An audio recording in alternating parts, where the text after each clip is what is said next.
আসসালামু আলাইকুম dear viewers, আজকে আমি আপনাদের জন্য নিয়ে এসেছি কলমি শাক রান্না। অনেকে কলমি শাক রান্না করতে জানেন না, তো আমার রান্নার প্রণালীটি যদি আপনারা দেখেন অবশ্যই আপনাদের কলমি শাক খেতে ভালো লাগবে। দেখুন, আমি একটি কড়াই নিয়েছি, কড়াইয়ে একটু সরিষার তেল দিয়েছি।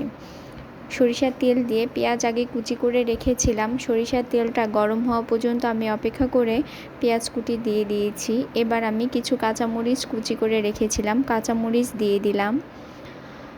এবার আমি কিছু রসুন কুচি করে রেখেছিলাম, রসুনগুলোও দিয়ে দিলাম।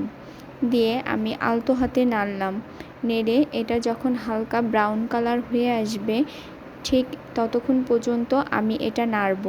নাড়া হয়ে গেলে এবার আমি দেখুন অল্প একটু হলুদ দিচ্ছি। হলুদ দিলে শাকের স্বাদটা অন্যরকম লাগে। আর আপনারা বেশিরভাগ শাকটা তেলের ওপর দিয়ে রান্না করার চেষ্টা করবেন। তেলের ওপর দিয়ে রান্না করলে শাকের গুণগত মান নষ্ট হয় না। অনেকে শাকটা সিদ্ধ করে নিয়ে রান্না করে, কিন্তু তেলের ওপর দিয়ে রান্না করলে শাকটা বেশি মজা লাগে। দেখুন, আমি শাকগুলো আগে কেটে ধুয়ে রেখেছিলাম।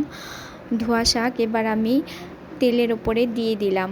দিয়ে শাকগুলো আলতো হাতে নাড়ছি। সব মশলার সঙ্গে মিশে গেলে আমি শাকগুলো ঢাকনা দিয়ে ঢেকে দেব। শাকে যে ধুয়ে রেখেছি, ধোয়ার জন্য যে পানি বের হবে সে পানিটাতে শাক আমার মোটামুটি সিদ্ধ হয়ে আসবে।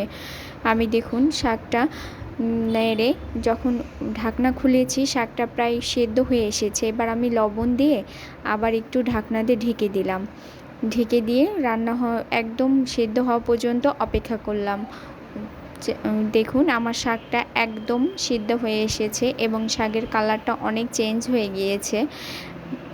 কালার চেঞ্জ হলে বোঝা যাবে যে শাকটা সেদ্ধ হয়ে এসেছে। আমার রান্না প্রায় শেষ। এবার আমি চুলাটা বন্ধ করে নামিয়ে দেখুন পরিবেশন করছি।